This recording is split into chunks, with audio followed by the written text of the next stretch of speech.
ടീച്ചറെ, ഈ ദിൽവാലെ ദുൽഹനിയ ലേ ജായേംഗെ എന്ന് പറഞ്ഞ എന്തുവാ? അയ്യോ, അതൊരു സിനിമ പേരല്ലേ? അതെയോ? പക്ഷെ എന്തോന്നാ അതിന്റെ അർത്ഥം? പറ ടീച്ചറെ, എനിക്ക് അറിഞ്ഞൂടാത്തോണ്ട്. വരുന്നത് ഹിസ്റ്ററി പഠിപ്പിക്കാനാണോ അതോ ഹിന്ദി പഠിക്കാനാണോ? അത് ചോദിക്കാൻ നീ ആരാടാ? കുറെ കാലമായി നിന്നെ നോക്കി വെച്ചിരിക്കുക. പിയൂണിന്റെ ജോലി ചെയ്താൽ മതി. ചായ വാങ്ങിക്കുക, മുറുക്കാൻ വാങ്ങിക്കുക, തുറക്കുക, അടയ്ക്കുക. മനസ്സിലായോ? മാധവൻ നായർ മാസ്റ്റർ ഇവിടെ ഇല്ലാത്തോണ്ടല്ലേ ഈ ചാട്ടം. മാഷ് ഒന്ന് വന്നോട്ടെ, ഞാൻ കാണിച്ചു തരാം. ആ, നീ കാണിക്ക്. ആ, മനോരമ അനൗൺസ്മെന്റ് കളിക്കുന്നു കേട്ടു. കൂടുതൽ താങ്ങാതെ തമ്പി. എന്റെ ക്ലാസ് കഴിഞ്ഞു, അടുത്തത് മാഷിന്റെ. എന്താ പോണില്ലേ? അതെ, പോണം. ഈ ചായ ഒന്ന് കുടിച്ചു കഴിഞ്ഞോട്ടെ. മാഷ് ചായ കുടിക്കണില്ലേ? അർപ്പണ ബോധമുള്ള ഒരു അധ്യാപകൻ ഈ കാലിച്ചായ അല്ലടോ പ്രധാനം. ടീച്ചറെ, മനുഷ്യ സമൂഹത്തിന്റെ വളർച്ചയുടെ കാലഘട്ടങ്ങളെ 3ആയി തരംതിരിച്ചിരിക്കുന്നു.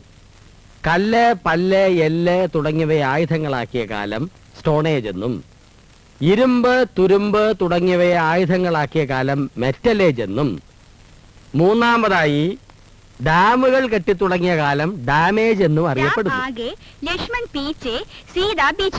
ഈ 3 ഏജുകളെ കുറിച്ച് 3 പേജിൽ കവിയാതെ ഒരു ഉപന്യാസം എഴുതാം. राम, लक्ष्मण और सीता पंचवड़ी में रहते हैं. कहाँ रहते हैं? पंचवड़ी में रहते हैं.